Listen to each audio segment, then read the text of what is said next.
Bonsoir à tous.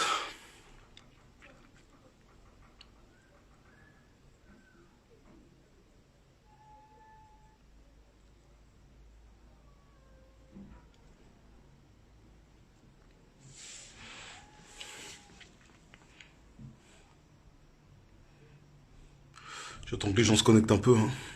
Bon, il commence à y avoir quelques personnes qui se connectent. On va se parler de manière franche aujourd'hui. Et ça va être très brutal pour certains parce que je pense que jusqu'à aujourd'hui, j'ai pas voulu m'exprimer sur l'histoire du concert de Fally Ipupa. Il y a eu beaucoup de choses en fait qui sont faites sur les coulisses, en coulisses plutôt, excusez-moi. Et j'ai pas voulu en fait créer de la polémique parce que les frères qui sont derrière le concert, c'est des frères que je connais. C'est des frères que je connais très bien parce que j'ai été une des premières personnes à être sollicitée pour la réalisation de ce concert-là depuis le 1er juin 2019. Jusqu'aujourd'hui, j'ai pas voulu parler parce que voilà, je me suis dit, en face de moi, c'est des frères. Du moins, je les considérais comme des frères. Mais quand je vois en fait que nous autres utilisons en fait de méthodes de loyauté et que par derrière, des pseudo-frères utilisent notre gentillesse pour derrière se moquer de nous, là à un moment donné en fait c'est... Je suis gentil, j'ai pas l'habitude de faire ce genre de vidéo. De toute façon, même à la base, je suis pas quelqu'un qui aime faire des polémiques, même si certains pourraient croire le contraire. Mais mon but, en fait, c'est pas de faire des polémiques pour rien. Bon, je vais vous expliquer en fait en rapide, je vais essayer d'être rapide, d'expliquer pourquoi est-ce que ce concert-là ne doit pas avoir lieu, pourquoi est-ce que le concert de Fally n'aura pas lieu. Parce qu'effectivement, il n'aura pas lieu. Pour commencer, aujourd'hui, on est arrivé à un point où vous voyez un peu des vidéos qui fusent de partout. Il y a des personnes qui font des vidéos d'intimidation, d'autres qui font des vidéos pour s'opposer au concert, et ainsi de suite. Ça fait qu'aujourd'hui, cette histoire de concert, en fait, crée une division qui ne doit pas avoir lieu dans notre communauté. Et nous autres, il y a à peu près 2 ans et demi de cela, on a en fait eu l'idée, particulièrement moi, parce que c'est moi qui ai été l'initiateur de cette idée-là, j'ai eu l'idée et j'ai fait en fait une proposition aux frères avec qui on était en collaboration. Je leur ai dit, vous savez quoi les frères, vous voyez cette histoire de concert là, à chaque fois ça fait bientôt depuis 2010, fin 2010, là on arrive en 2020, ça va bientôt faire 10 ans. À l'époque c'était en 2017, c'est-à-dire que c'était juste avant le concert l'annonce du concert de Fally Ipupa, et encore lui, et de Héritier Watanabe. J'avais proposé en fait cette idée-là aux frères en disant que, vous voyez comme les histoires de concert, c'est une question aujourd'hui qui divise grandement la communauté congolaise. Ce qu'on va essayer de faire, c'est quoi? C'est de trouver une solution pour désamorcer les conflits présents et à venir. Donc par rapport à ça, on avait eu en fait l'idée de faire asseoir d'un côté les musiciens, les combattants et la diaspora congolaise pour qu'on trouve une solution et pour qu'on mette des principes et des valeurs pour que chacun en fait puisse respecter ça et pour que cette histoire de division liée à la musique puisse cesser. L'idée première en fait c'était celle-là. Ce qui fait que on avait eu en fait cette idée-là, voilà, pour désamorcer tous les conflits comme je l'ai dit. Et maintenant quand il y a eu cette idée en fait de désamorçage et de charte qui devait être intégrée dans la diaspora congolaise, malheureusement en 2017, ça n'a pas pu être fait parce que à l'époque, on arrivait en fait à une année des élections. Normalement, les élections auraient dû avoir lieu en 2016 en RDC, et les élections n'ont pas pu se faire en fait à cette période-là. Ce qui fait qu'on s'est dit que, avant en fait de mettre cette histoire de charte et d'histoire de concert et qu'on trouve une solution entre les musiciens et les combattants, on va faire quoi? On va mettre une pause jusqu'à ce que les élections passent. C'est-à-dire que 2018 là, les élections de 2018. Et à partir de là, à partir de 2019, on allait voir en fait comment est-ce qu'on allait élaborer la charte. On allait faire asseoir tout le monde, toutes les entités présentes, c'est-à-dire que les combattants, les représentants des musiciens et la diaspora, parce qu'il fallait que la diaspora soit témoin de ce qu'il allait être fait. Maintenant, je me souviens il y a quelques mois, il y a des frères d'un groupe, qui sont venus en fait m'appeler. Et même ce jour-là, je crois, j'ai diffusé une vidéo sur internet où il y avait des policiers qui m'entouraient. Il y avait en fait une bande de policiers qui m'avaient en fait interpellé sans raison, sans aucune raison. Et ce jour-là, j'avais rendez-vous avec les fameux frères pour que on puisse trouver, non, du moins pour que eux ils m'expliquent l'idée qui était la leur, parce qu'ils devaient annoncer l'annonce du concert de Fally Ipupa du 28 février, depuis le 1er juin. Là, on est le 20 février aujourd'hui. Et les frères en question m'avaient appelé, m'avaient dit, Arismo, t'as vu, je sais que t'avais eu en fait l'idée à l'époque de créer une charte pour en fait désamorcer les conflits entre les combattants et les musiciens. Nous, on aimerait en fait que tu nous donnes cette charte-là pour que derrière, on puisse l'appliquer et la faire évoluer pour que les musiciens puissent la signer, et particulièrement Fally Poupa, parce que Fally Poupa voulait faire ce concert. C'est ce qui fait que les frères m'avaient appelé dans cette idée-là. Bon, maintenant, moi, ce que j'ai fait, je leur ai dit, vous savez quoi, les frères, comme vous avez eu votre idée de votre côté, bon, d'abord, en fait, il faut qu'on discute. Et comme l'idée, c'est une idée qui avait intégré tout le monde, pas seulement les combattants, mais aussi d'autres personnes, on voulait avant tout intégrer ces personnes-là. C'est-à-dire que tous les groupements de personnes qui étaient là, on voulait en fait réunir les différents groupes de combattants, des structures et compagnie, pour qu'on cherche, on trouve une solution par rapport à ça. Et qu'on n'en arrive pas aujourd'hui à ce qu'on est en train de voir aujourd'hui, des conflits ouverts, des vidéos de menaces et compagnie qui ne bonifient pas notre communauté. Maintenant, la première idée, premièrement, c'était celle-là. Après cela, les frères, ils ont dit, ouais, t'inquiète pas, Rismo, on va essayer de voir ça, on va faire une réunion dans les semaines qui viennent, on va réunir tout le monde. Maintenant, moi, bon, pensant en fait que les frères voulaient réunir tout le monde, j'ai appelé en fait les gens de mon équipe pour qu'on aille en fait à la réunion avec eux. On est parti à la réunion, et à ma grande surprise, au lieu que toutes les structures soient représentées de combattants, je constatais que ce jour-là, qu'il y avait que deux structures. Ma structure et la structure des frères en question. Après cela, bon, moi je me suis interrogé, je me dis mais le but en fait c'est quoi? C'est en fait de faire un truc avec deux structures. Mon but en fait c'était pas là. Mon but c'était vraiment de réunir et d'unifier la communauté sur cette question-là des concerts. Maintenant les frères quand ils nous ont appelés à la réunion en question, pendant la réunion je vois que le frère qui aime bien prendre la parole et qui prend la parole commence à faire une tribune politique où il exprime ses idées, il explique pas mal de choses pendant pratiquement près d'une heure. Moi, à la base, quand j'étais venu à cette réunion-là, c'était pour me réunir avec des frères pour trouver une solution vis-à-vis de cette question-là qui est liée au concert. Et à ce moment-là, au lieu que cette chose-là pour laquelle on était venu s'applique, je vois en fait que c'est pour une autre raison en fait que le frère nous avait appelés. Bon, la réunion se déroule comme elle s'est déroulée. Et depuis ce jour-là, j'ai plus entendu parler en fait d'histoire du concert et de tout ça. C'est-à-dire que c'était passé, c'était depuis juin 2019.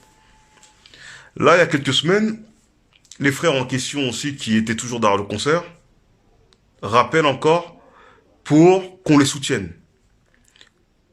Moi, je l'ai dit, bon, ceux qui me connaissent mes positions par rapport à cette histoire-là.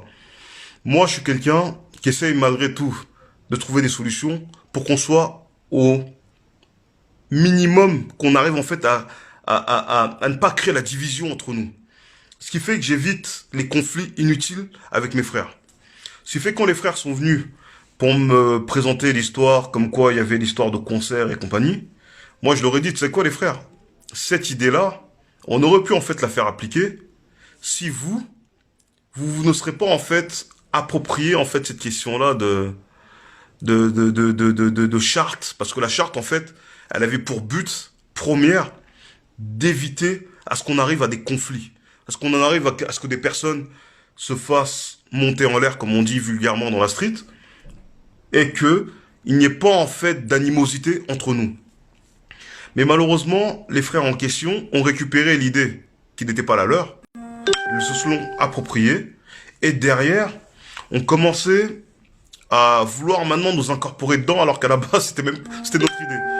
Ce qui fait que moi, personnellement, ça m'a fait rire, parce que la personne qui est venue, en fait, me présenter le projet, je lui ai dit, je l'ai regardé, en fait, d'une manière un peu, surprise, parce que je me dis, attends, déjà, vous récupérez une idée qui n'est pas la vôtre, premièrement. L'idée en question n'est pas la vôtre, vous la récupérez, et derrière, vous allez en faire autre chose par rapport à son but, ou sa destination finale. Parce qu'à la base, la charte n'était pas faite pour que un groupe se l'approprie. C'était but, en fait, c'est qu'on crée une charte en commun, que chaque groupe, entre guillemets, de combattants, mette ses idées et mette les raisons pour lesquelles ce concert-là, ou du moins, les raisons pour lesquelles on avait bloqué les concerts et que les musiciens, normalement, devraient respecter. Et aucune de ces choses-là, en fait, n'a été faite à ce moment-là. Ce qui fait que moi, partant de cette idée-là, j'ai pas voulu en fait forcément en fait m'intégrer dans cette idée de charte telle que eux après ont voulu l'amener. Ce qui fait qu'après ça, quand il y a eu l'idée de la... Quand j'ai vu que comment est-ce que les frères partaient, dans quelle direction ils partaient, au début, moi, personnellement, je m'opposais pas au concert. Personnellement, l'histoire du concert, je m'étais dit, tu sais quoi, cette histoire de concert, ça crée plus de problèmes que ça ne crée de solutions. Et même pour ceux qui veulent aller au concert. À la base, quand on part à un concert, d'une prestation scénique, peu importe laquelle, à la base, ça doit être un moment de joie, c'est un moment où est-ce que vous devez être en mode où vous partez en fait dans une ambiance de gaieté. C'est-à-dire que le but, c'est pas d'aller en affrontement, créer des conflits ou autre. Le but, en fait, comme je le dis, c'est quand vous partez dans un concert, le but, c'est de s'amuser. C'est de danser, d'écouter de la bonne musique, de kiffer, de rentrer chez soi tranquillement. Et comme je l'ai dit, le but de la charte avait pour but de créer cet effet-là. Que toute personne qui partait à une prestation scénique d'artistes congolais puisse y aller en toute quiétude. Le but, en fait, c'était là. Maintenant, les frères qui ont piqué l'idée, si je peux dire, l'ont amené à un autre niveau. Au lieu maintenant d'essayer de faire asseoir les gens pour discuter avec eux, même si au départ je pense que ça a été fait, les frères ont commencé à appeler les gens non pas pour discuter, comme ça avait été le but initial de la charte. Les frères en question ont commencé à appeler les gens un à un pour commencer à les intimider. C'est-à-dire qu'on appelle Bokechu par là, on appelle Célésino par-ci, pour derrière en fait les intimider. Parce que vous savez, souvent en fait, nous dans la communauté congolaise, les gens entre guillemets qu'on appelle les kozai, c'est-à-dire que les gens qui traînent un peu dans les milieux aérois, ou ils aiment bien tout ce qui est délire de sap, fête, danse, musique, ambiance, femmes et j'en passe. Souvent ces mecs-là ont peur un peu, si je peux dire, des jeunes de la street, des mecs de cité. Ce qui fait que eux, ils ont fait quoi?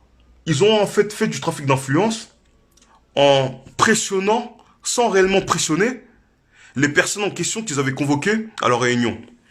Ce qui fait que je pense que toute personne qui s'intéresse à ça peut retrouver des images où on voit Bokechu avec un groupe de jeunes, on voit Célésino avec un groupe de jeunes.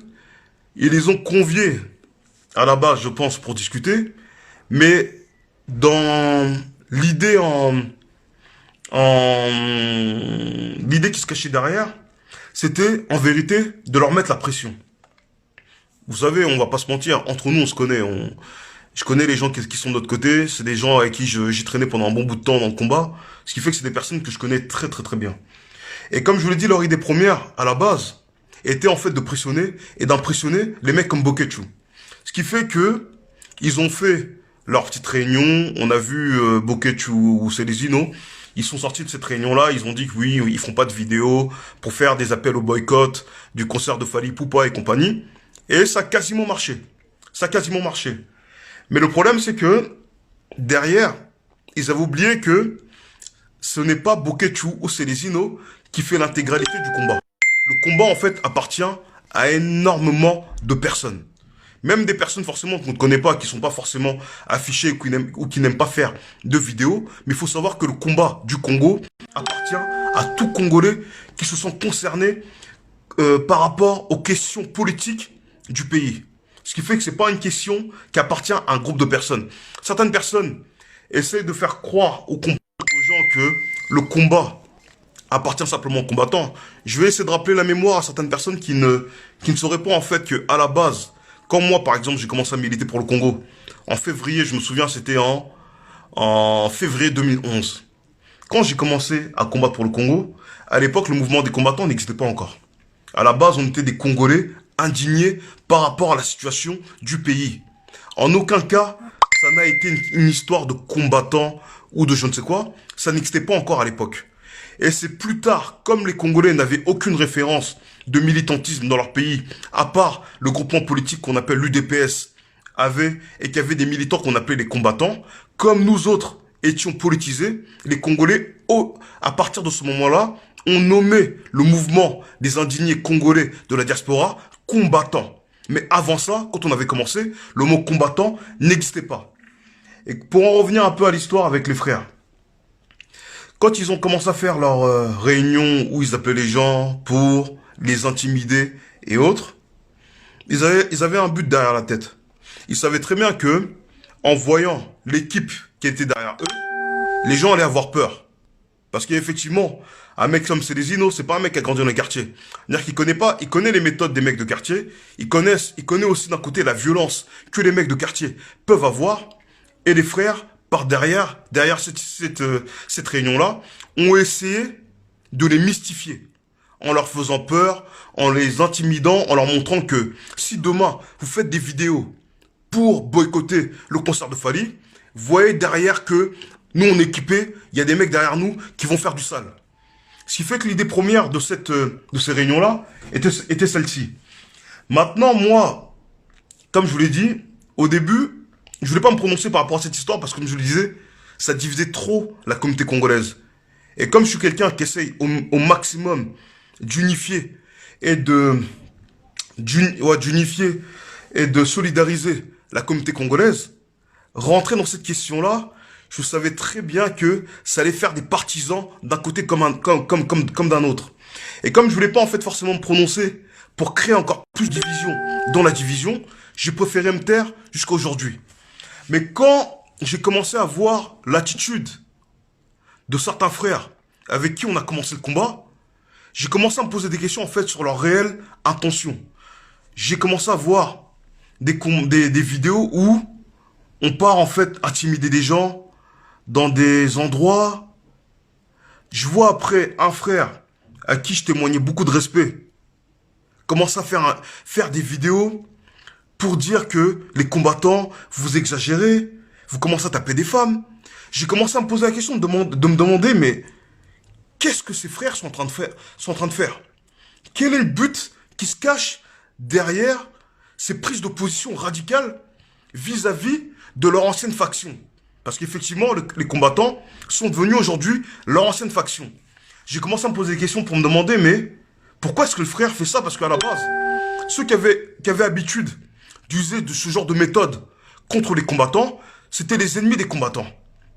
Moi, aujourd'hui, certains vont dire, ouais, Rismo, il a changé, parce qu'aujourd'hui, Rismo, il se prononce moins, Rismo ci, Rismo ça. Je sais que il y a beaucoup de choses qui disent ça derrière mon dos. Beaucoup de gens parlent sur moi à longueur de temps. Même tous les jours, j'entends des rapports sur moi. Les gens disent que Rismo, il est parti au Congo, sous le gouvernement congolais. Il aurait pris de l'argent. Voilà parce qu'aujourd'hui, il y a un certain mutisme de la part de Rismo. Rismo ne parle plus. Je me dis, vous savez, hein, quand vous êtes une personne qui est plus ou moins connue, surtout de la part de la communauté noire, souvent les gens en fait aiment affabuler sur les autres. Ça c'est une chose que moi depuis que je suis devenu militant, j'en ai entendu des mûrs et des moins mûrs depuis le temps. Ce qui fait qu'aujourd'hui les gens en fait qui viennent parler sur moi, en vrai, j'en ai rien à cirer et ça m'intéresse même pas. Ce qui fait que même des fois, vous voyez, je peux rester même des fois des 2 mois où je m'exprime pas sur Facebook parce que je vois que vous donnez beaucoup d'énergie pour une communauté. Et vous voyez en fait que c'est les mêmes personnes pour qui vous sacrifiez votre vie, derrière se mettent à vous insulter et autres. Et je vais pas vous mentir, moi je suis pas quelqu'un en fait qu'on peut en fait atteindre facilement, mais vous savez j'ai un seuil de tolérance qui est comme tout le monde qui est limité. Quand je suis avec des personnes à qui je donne beaucoup, énormément, et que je vois que ces personnes-là à qui j'ai donné beaucoup viennent me trahissent, à un moment donné, ma tolérance à une certaine limite. Et comme pour en revenir encore à l'histoire du concert, les frères en question qui ont commencé à faire ce qu'ils ont fait, il y a quelques jours, il y a même pas une semaine de cela, samedi dernier, au vu en fait du comportement des frères que je vous ai cité tout à l'heure, de faire des vidéos de menaces, d'intimider les gens et compagnie, il y a des frères qui m'ont appelé pour me demander, me demander moi ce que j'en pensais par rapport à cette affaire-là.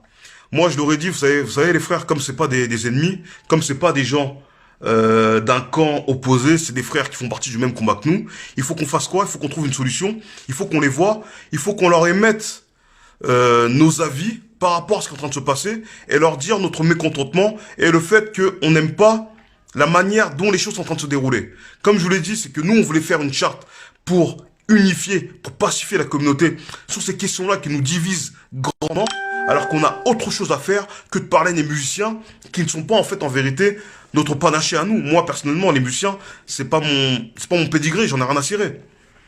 Maintenant, après avoir parlé avec les frères m'ont dit, tu sais quoi Rismo, on voit en fait l'attitude que les frères commencent à avoir depuis un moment. Ils pensent que eux sont les plus forts, eux ont les équipes les plus déterminées, ils pensent avoir les plus gros bras qui existent sur la Terre. C'est quoi, nous on veut pas parler avec eux. Si toi tu veux y aller tout seul, va parler avec eux, mais nous personnellement, on parlera pas avec ces frères-là. Et ce qui fait que ce jour-là, j'ai parlé avec le frère en question, parce que moi quand j'ai quelque chose à dire à quelqu'un, je passe pas par quatre chemins. Je veux pas en fait faire semblant, faire l'hypocrite. Le frère en question que je suis en train de parler, 3 jours avant la prise de réunion qu'on voulait faire, je l'appelle pendant une demi-heure. On parle au téléphone. Il me dit, ah Rismo, non, je savais pas que les gens pensaient comme ça, mais c'est bien en fait que toi tu sois venu me voir, que tu m'aies dit ça, que tu aies fait ci, tu aies fait ça. Je lui dis, ok. Bon, tu sais quoi, maintenant pour régler le problème, on va faire quoi? Moi, je vais contacter les frères. Je vais tous les voir un à un, je vais les contacter au téléphone. Et on va faire quoi? On va voir en fait comment est-ce on peut résoudre, comment est-ce qu'on peut trouver une solution qui devrait en fait euh, contenter tout le monde. Pour pas qu'il y ait de perdants, parce que le but c'est pas d'humilier les gens. On trouve une solution pour que chacun sorte de manière digne de ce problème-là en fait qui existe devant nous. Ce qui fait que j'ai appelé les frères, j'ai commencé à les voir, j'ai parlé, j'en ai appelé un, j'en ai appelé un deuxième, j'en ai appelé un troisième. Il y en avait un ou deux qui étaient au départ, dès le départ, réticents. Ils disaient, tu sais quoi, moi ces frères-là, pour moi aujourd'hui, je les considère même plus comme des frères. C'est-à-dire que si toi, comme je l'ai dit, si toi tu veux y aller, tu y vas, mais moi personnellement, j'irai pas. J'ai tout fait pour convaincre ce frère-là de venir et de parler avec ces frères-là. Un jour ou 2 jours avant, on a vu une chose personnellement qui nous avait choqué.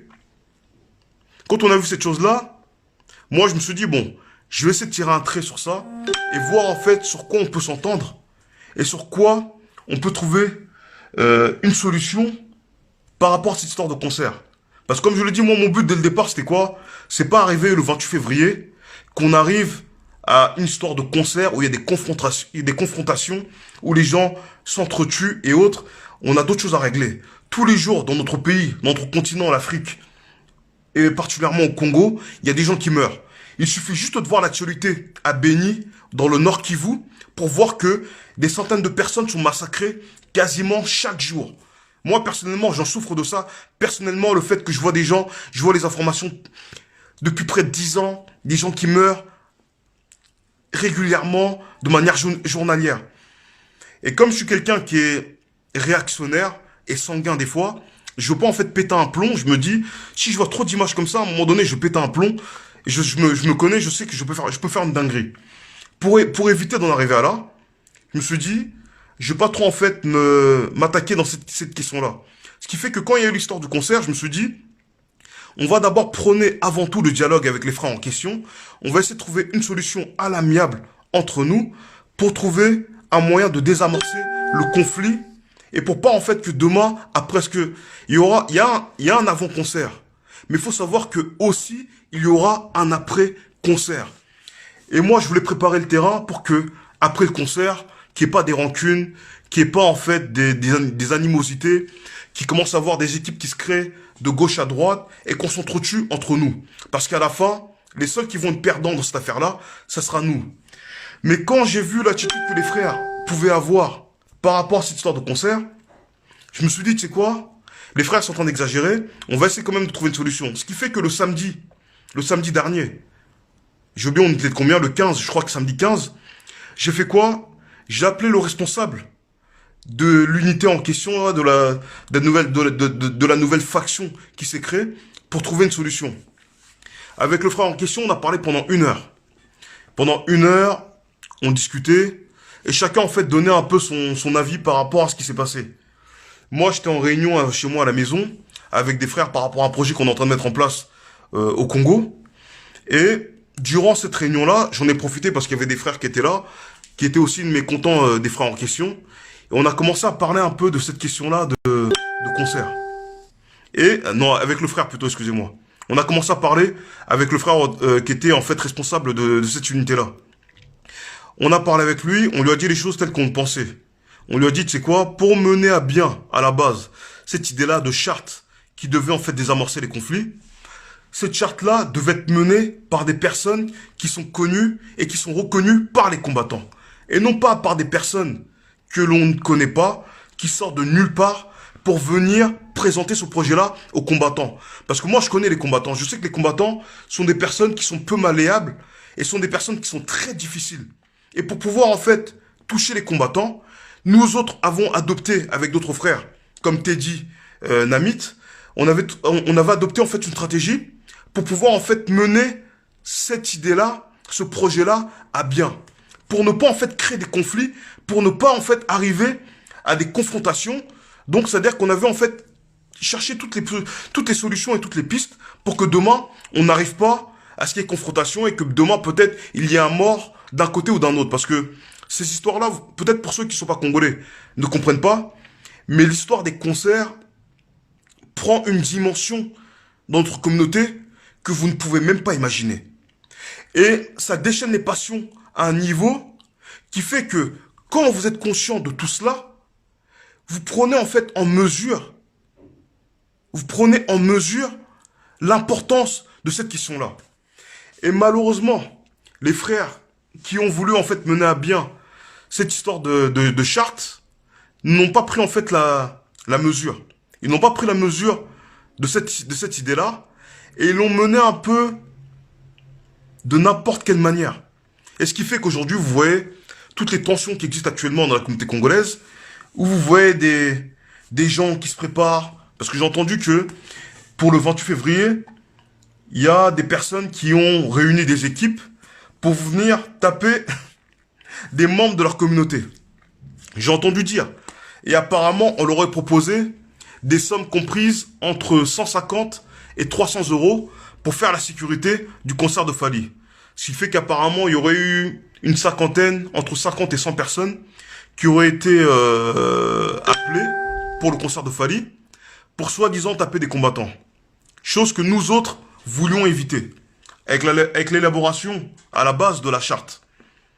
Maintenant, quand on a parlé avec le frère, le grand frère en question, moi je lui ai mis des idées. Je lui ai dit, tu sais quoi, pour qu'on puisse bien faire cette chose-là, il fallait que normalement on fasse une conférence de presse avec les artistes musiciens et les combattants, les réunissant. Et derrière, à la fin de cette conférence de presse, il devait en fait y avoir une signature qui devait être faite par toutes les parties représentées. Autant des combattants, autant des musiciens. L'idée première, c'était celle-là. Et à ma grande surprise, aujourd'hui j'ouvre Internet et je vois les idées en fait que j'avais émises au frère. Le frère a récupéré ce que je lui ai dit, mais ne l'a pas appliqué tel qu'on s'était convenu. Ce qui fait que je vois déjà premièrement, quand l'idée de la charte a été dérobée par le groupe en question, j'ai pas voulu parler. Je me suis dit, bon, vous pouvez avoir une idée, hein, comme je dis, même si vous êtes, on va dire, l'instigateur ou l'élaborateur d'une idée, si vous-même ne la mettez pas en application, d'autres personnes peuvent venir prendre votre idée et la mettre à votre place. Mais je m'étais dit déjà, bon, qu'on me vole une idée, ça me dérange pas. Ok. Je me dis, bon, peut-être les frères, peut-être pourront l'appliquer, ou peut-être parce que peut-être que moi-même, j'ai dormi, et peut-être que je l'ai pas appliqué. Voilà pour ce que les frères ont décidé d'utiliser cette idée-là. Excusez-moi, cette idée-là, et que peut-être eux pourront l'appliquer à meilleur escient que moi-même. J'ai laissé passer ça. Mais maintenant que je redonne encore d'autres idées, par derrière, et que je vois des frères, le même frère en question, venir et me voler encore une idée, là, à un moment donné, je me dis, quand vous êtes trop gentil avec les gens, malheureusement, ont tendance à vous prendre pour un imbécile. Comme j'ai montré mes dents, j'ai souri, j'étais en mode pacifique avec ces personnes-là ont cru en fait que j'étais faible. Ils ont dit, ah, Rismo, il est devenu faible aujourd'hui, il ne communique plus, Rismo, il fait plus de vidéos sur Internet, Rismo, il fait plus de statut sur Facebook, donc ce qui fait qu'aujourd'hui, on va pouvoir en fait le monter dessus. Mais je vais vous dire, hein, sachez que le silence n'est pas une forme de faiblesse. C'est pas parce qu'on ne s'exprime pas que forcément on ne voit pas. Moi je suis très très observateur. J'observe avant souvent de me prononcer. Et c'est rare que vous me voyez en fait venir faire des coups de gueule, venir parler sur les uns sur les autres. C'est-à-dire que si vous avez réussi à me faire dépasser mes principes, parce que moi je suis quelqu'un à la base de principes où je me dis, j'attaque pas mes frères en public. J'évite au maximum, comme je vous l'ai dit, j'évite au maximum d'attaquer mes frères. Mais quand je vois des frères dépasser certaines limites, à un moment donné, je me dis là, il n'y a plus le choix. Et là, à partir de là, il faut en fait prendre position. Quitte à se diviser, quitte à être en problème avec ces gens-là, là, à partir de là, on prend position. Et là, aujourd'hui, en voyant ce qui s'est passé aujourd'hui, j'ai décidé de prendre position par rapport à ces questions-là de concert. Moi, je suis quelqu'un, hein, pour ceux qui ne le savent pas, je parle très bien avec l'artiste Fally Ipupa. Le jour de mon retour du Congo, le lundi 8 ou 9 septembre, j'ai croisé Fally Ipupa à l'aéroport Charles de Gaulle. On s'est croisés, lui et moi, on était dans le même avion, j'étais même pas au courant que j'étais dans le même avion que lui. Et quand il m'a vu, il était étonné de me voir, il me dit, ah, Rismo, tu viens du Congo? Je lui dis, ouais, c'est mon premier voyage au Congo. Donc il a dit, ah, c'est bien, t'es venu au Congo, et ainsi de suite. On a parlé de tout et n'importe quoi. Pourtant, à ce moment-là, quand j'avais vu Fally Ipupa, j'étais déjà au courant qu'il voulait organiser un concert. Depuis 2 mois à l'avance. Et j'étais pas venu en fait l'invectiver pour lui dire, ah, mais Fally, pourquoi est-ce que tu veux un concert? C'est très bien que ça va créer des problèmes et compagnie. J'ai parlé avec lui en toute fraternité parce que je le considère comme un frère. Ce qui fait qu'après, voilà, les choses sont passées telles qu'elles sont passées. Je suis pas venu pour faire des vidéos, pour essayer d'engrainer les gens à faire telle chose, telle chose. Vous savez, hein, depuis quasiment septembre, j'ai eu énormément de sollicitations de la part d'énormément de personnes. Beaucoup de gens en fait sont venus en fait pour essayer de communiquer avec moi pour diverses raisons. Et il y a des gens qui sont venus me contacter pour l'histoire du concert de Fally et m'ont même proposé de l'argent pour que moi j'assure entre guillemets la sécurité du concert de Fally. Toutes les personnes qui sont venues me voir, à chaque fois, je les ai envoyées à une fin de non-recevoir. Pour leur dire que moi, ces histoires-là, personnellement, ça m'intéresse pas. Ça m'intéresse pas de venir toucher de l'argent pour venir faire du mal aux miens. Parce que moi, je me considère avant tout comme un défenseur du peuple noir. Ce qui fait que moi-même, Rismo Congo, je peux pas venir demain prendre une position qui pourra en fait, d'une manière ou d'une autre, nuire à ma propre communauté.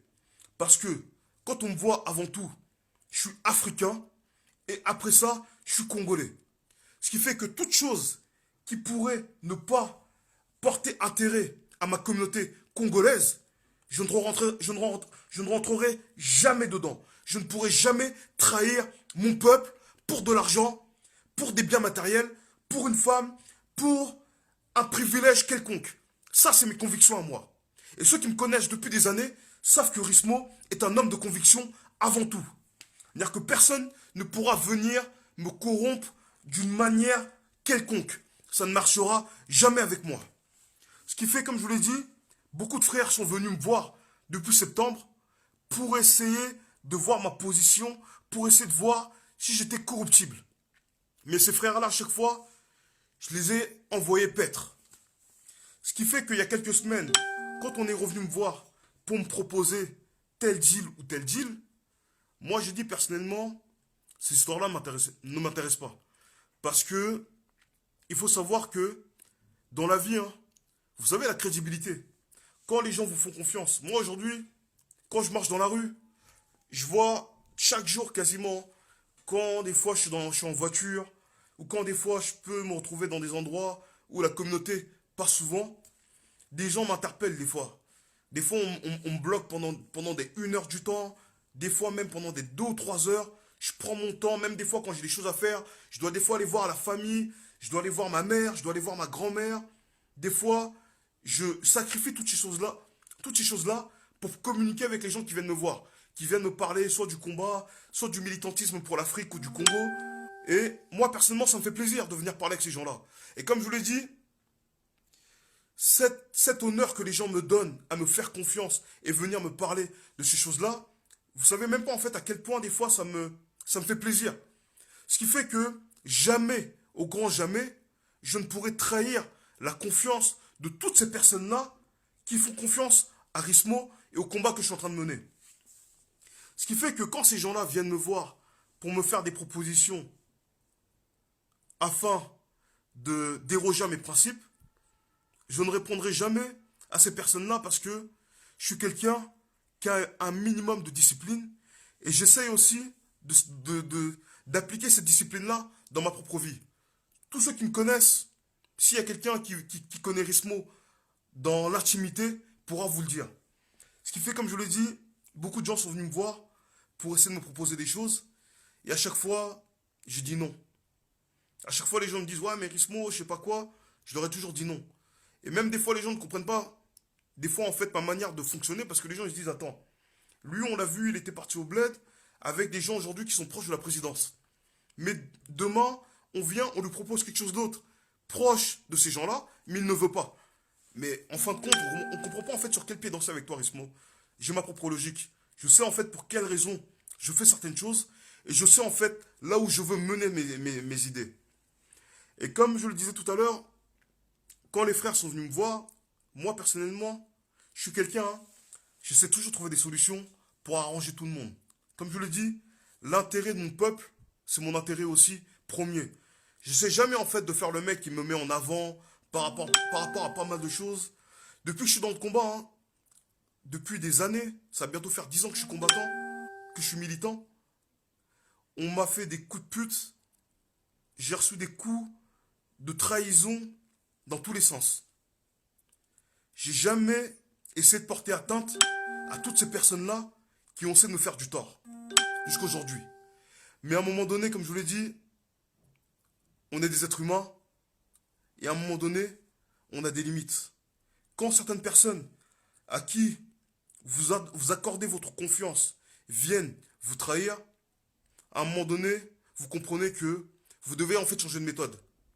Être trop gentil avec les gens, ne jamais rien dire, parce qu'on se dit, si je parle, ça va diviser, si je parle, ça va créer la confusion, donc ce qui fait que je vais me retenir et je ne vais pas dire les choses. Ce qui fait jusqu'à aujourd'hui, j'ai pas voulu parler, parce que je ne voulais pas dire les choses, parce que je ne voulais pas en fait vexer ou indexer certaines personnes. Mais quand je vois en fait la manière dont les choses sont en train de se dérouler, quand je vois en fait que certains essaient de recruter des petits frères à moi pour demain taper des membres de notre communauté, je me dis, en fin de compte, les frères, vous jouez à quoi? Vous voulez faire quoi en fait là? Vous êtes en train de jouer à quoi? Parce que quoi? Parce qu'on nous a proposé une recette. Parce qu'on nous a proposé 10% des recettes d'un concert. Les recettes d'un concert, c'est quoi? C'est 150 000, 200 000, 250 000 euros, pas plus. En vrai, vous allez gagner combien? On va vous reverser combien pour que demain, vous œuvrez au Congo? 10 000, 15 000, 20 000 euros. Donc ça fait que vous allez changer la face du continent africain ou d'un pays qui fait 2 345 409 km² avec 20 000 euros. Je suis désolé les frères, hein. À un moment donné, il faut être réaliste. Quand on essaie de faire en fait un projet, il faut aussi voir en fait, il faut voir aussi d'un côté si on a les épaules ou la capacité pour mener à bien ce projet.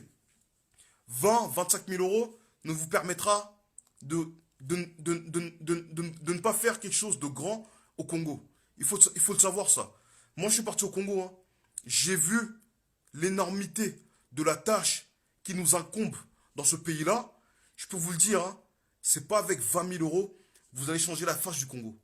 Ce qui fait que si c'est pour 20 000 euros ou si parce que vous voulez en fait vous mettre en avant pour que demain on vous dise que c'est grâce à vous qu'on a remis des concerts et que par derrière vous puissiez avoir une certaine crédibilité et pour que certaines portes vous soient ouvertes, vous ne pouvez pas le faire en fait en créant un conflit dans votre propre communauté.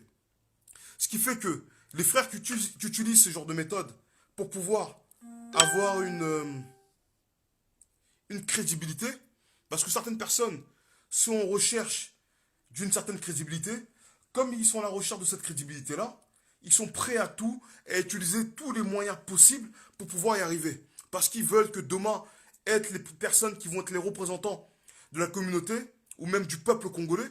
Donc ils sont prêts à, s'il le faut même, à déglinguer des personnes et à user de la violence pour pouvoir arriver à leur fin. Moi je dis une chose à ces personnes-là. Si demain tu as des projections politiques, si demain tu as envie d'être une personne respectée, utilise aussi des méthodes respectables pour pouvoir te faire respecter.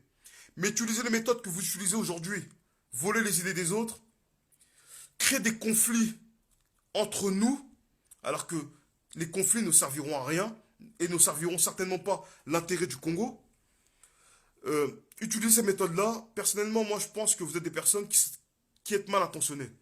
Vous serez mal intentionné, vous ne serez pas mal intentionné. Vous aurez fait appel à tous les frères. Vous aurez réuni une conférence avec les frères. Vous aurez cherché à chercher une concertation, la discussion, qu'on prenne la parole les uns avec les autres, qu'on apaise les tensions. Mais tout ce que vous avez fait, c'est quoi jusqu'à maintenant? C'est de mettre de l'huile sur le feu, continuer de faire des choses qui provoquent les uns et les autres. Ce qui fait qu'aujourd'hui, bon nombre de personnes qui vous considèrent comme des frères aujourd'hui ne vous considèrent plus que comme des ennemis parce que vous avez utilisé des méthodes que nos ennemis, à la base, utilisent contre nous. Et que moi, ça me fait personnellement du mal que j'ai marché avec certains frères pendant des années. Même si derrière, je sais qu'il n'y a pas forcément une mauvaise idée, parce que je pense que derrière toutes ces choses-là, il y a des manipulateurs. Et les manipulateurs ont intérêt à ce que demain, il y ait des divisions. Les manipulateurs, c'est les personnes là qui ont des paroles qui sont douces à l'oreille, des paroles qui peuvent vous faire croire que on cherche à unifier, on cherche à désamorcer les conflits, mais en vérité, la seule chose qu'on cherche, c'est quoi? C'est se mettre en avant. Ces personnes-là, je pense que demain, même pour le Congo, n'apporteront rien en fait de bénéfique à notre pays. Si aujourd'hui le Congo est dans cette situation-là, c'est parce qu'on a affaire à la tête des institutions, des personnes qui sont mal intentionnées, des personnes qui viennent voler les données du pays, des personnes qui n'ont aucune pitié vis-à-vis de ce peuple-là qui a souffert depuis tant d'années. C'est-à-dire que demain, vous utilisez les mêmes méthodes que les gens aujourd'hui qui gouvernent ce pays-là, vous atteindrez, vous obtiendrez exactement les mêmes résultats. Et moi, personnellement, je ne peux pas en fait rester silencieux quand je vois qu'il y a des gens qui utilisent des méthodes de manipulation pour arriver à leur fin. Parce que ce que vous faites, ça s'appelle de la manipulation. Et ces gens-là, on vous empêchera de nuire. Moi, personnellement, Rismo, je vous empêcherai de nuire. Ce qui fait qu'aujourd'hui, hein, quand je vois tout ce qui est en train de se passer, je me dis, tout ça aurait pu être évité si on aurait eu affaire à des personnes qui étaient consciencieux et qui avaient l'amour réel du Congo.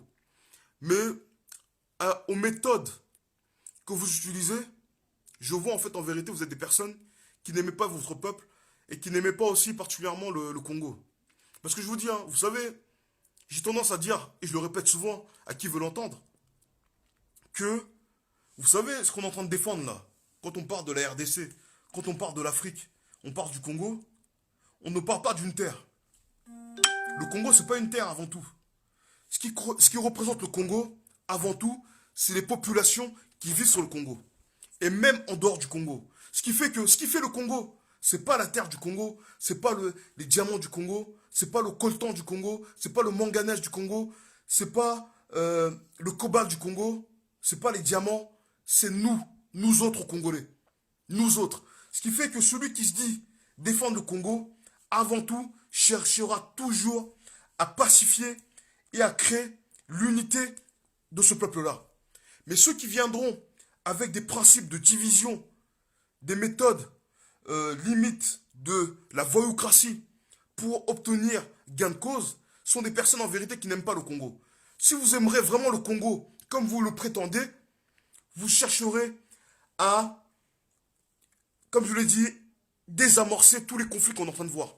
Mais depuis que les conflits ont commencé, tout ce que je suis en train de voir, c'est quoi? Vous cherchez à faire de la provocation, vous cherchez à montrer que vous êtes les plus forts. Et je vous le dis, hein, dans ce monde-là, personne n'est plus fort. Vous avez vu ce qui est arrivé dernièrement, il y a une semaine et demie, à l'autre rebeu, là, Bassem Braïki, qui s'amusait à insulter la terre entière. Il s'amusait à insulter la communauté noire. C'est même pas nous autres, Africains, qui l'avons frappé. C'est un de ses frères rebeux, qui est venu et qui l'a massacré. Pour vous montrer que quand vous usez de méthodes peu enviables, à un moment donné, ça finit toujours par vous retomber dessus. Ce qui fait que c'est pas une menace que je suis en train de vous faire, hein.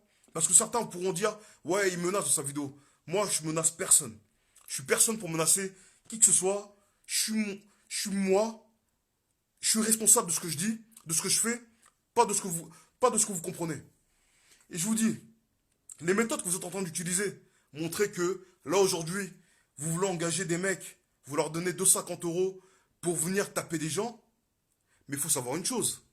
Aujourd'hui, tu peux avoir de l'argent pour payer une sécurité, payer des petits mecs de la street qui vont venir faire vos sécurités pendant un temps.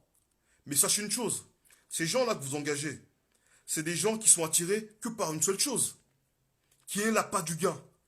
Demain, quand vous n'aurez pas de l'argent à leur proposer, ces gens-là, vous pensez vraiment que ces gens-là, en fait, ils vont continuer à venir vous protéger? Nous, la différence, c'est quoi? C'est qu'on est des personnes de conviction. Une conviction, c'est pas une chose qui s'achète.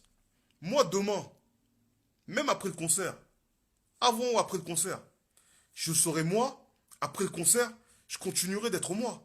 Je ne jouerai pas un rôle, je ne ferai pas semblant devant les gens, parce que c'est moi. Vous autres demain qui avez payé des gens pour faire du mal à vos propres frères et à vos propres sœurs, il faut savoir que la roue pourrait tourner. Et les personnes à qui vous avez fait du mal, excusez-moi, peut-être que vous ne savez pas. Ces personnes-là aussi ont des enfants. Ces personnes-là aussi ont des gens de leur famille qui viennent aussi des mêmes endroits que les mecs que vous avez engagés pour leur faire du mal. Quand ces jeunes-là maintenant vont vouloir en fait s'unir, s'organiser pour faire du mal, que pensez-vous qui va arriver? Que pensez-vous qui va arriver? Les gens en question vont s'organiser et vont faire du sale. Et à ce moment-là, personne ne sera là pour pleurer pour vous. Personne. Je vais vous le dire, hein. Personne ne sera là pour vous mettre à votre chevet, pour pleurer. Oh, les pauvres frères, ils sont fait frapper.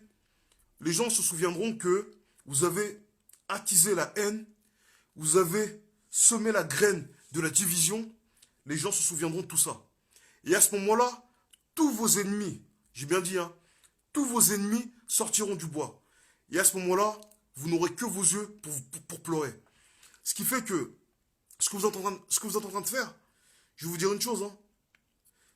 Il n'est pas trop tard. Vous avez encore le temps. Il reste encore une semaine avant qu'il y ait cette fameuse prestation scénique. Il vous reste encore une semaine pour essayer de corriger toutes les fautes que vous avez pu faire depuis que vous avez commencé votre communication désastreuse. Il vous reste une semaine. Pendant cette semaine qui vous reste, il est vendredi aujourd'hui, c'est vendredi prochain.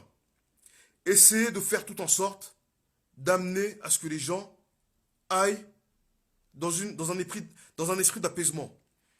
Le concert tel qu'il est parti, comme je l'ai dit, quand dès le départ, les bases d'une chose sont mauvaises, le résultat malheureusement aussi est mauvais. Essayez de faire en sorte de communiquer. Moi j'ai dit, je pense que j'ai parlé avec toi, je pense que tu te reconnaîtras. Je ne vais pas citer ton nom pour te faire une mauvaise pub ou autre. Je t'avais dit une chose, il n'est pas trop tard. Appelle Fally, vois avec lui. Moi, je te propose une option, qui est celle-ci. Pour que tout le monde, en fait, s'en tire sans perdre la face. Appelle Fally. Vu les choses, comment est-ce que les choses sont en train de se dérouler, et vu comment est-ce que ça risque de mal se passer le vendredi 28 février, appelle Fally Poupa. Dis-lui, tu sais quoi, Fally, par rapport à toutes les tensions qu'on peut voir dans la communauté, et par rapport au mécontentement des frères et sœurs dans la communauté, viens, on fait quoi? Tu reportes ton concert. Tu ne l'annules pas, tu le reportes. Qu'on trouve une solution avant tout pour chercher à désamorcer le conflit. On fait asseoir toutes les parties. Les combattants, la diaspora congolaise et vous autres les musiciens. Pas seulement toi, Fally Poupa, mais tous les musiciens. On crée une concertation entre nous. On signe à la fin de cette concertation-là une charte qu'on aura élaborée en commun. Une fois que cette charte-là a été élaborée, vous venez, vous autres musiciens ou vos représentants, vous venez, vous signez. les mouvements des combattants, les représentants des mouvements des combattants, ils viennent, ils signent. Pour que la diaspora soit témoin, on amène aussi des organisations de la diaspora. Eux aussi, ils viennent, ils signent. On fait une concertation tripartite avec chacun des signataires. S'il y a 10 mouvements des combattants qui devront représenter les combattants pour être signataires de cette charte-là, on sera 10 mouvements de combattants à signer cela. S'il doit y avoir 10 représentants des musiciens qui doivent venir pour signer cette charte-là, vous serez 10 représentants de musiciens. S'il doit y avoir 10 représentations de la diaspora qui doivent signer en tant que témoins, 10 représentations de la diaspora congolaise viendront pour signer la charte. Une fois qu'on a signé cette charte-là, là maintenant, on va se convenir entre nous pour qu'il y ait à partir de cette date-là, autorisation pour qu'il y ait des concerts.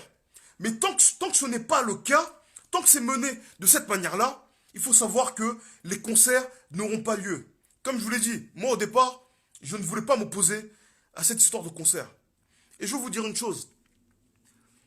Pour ceux qui veulent venir de manière violente, pour empêcher ceux qui viendront boycotter, il faut savoir une chose. Pour boycotter un concert, il y a diverses manières. Moi, je suis militant.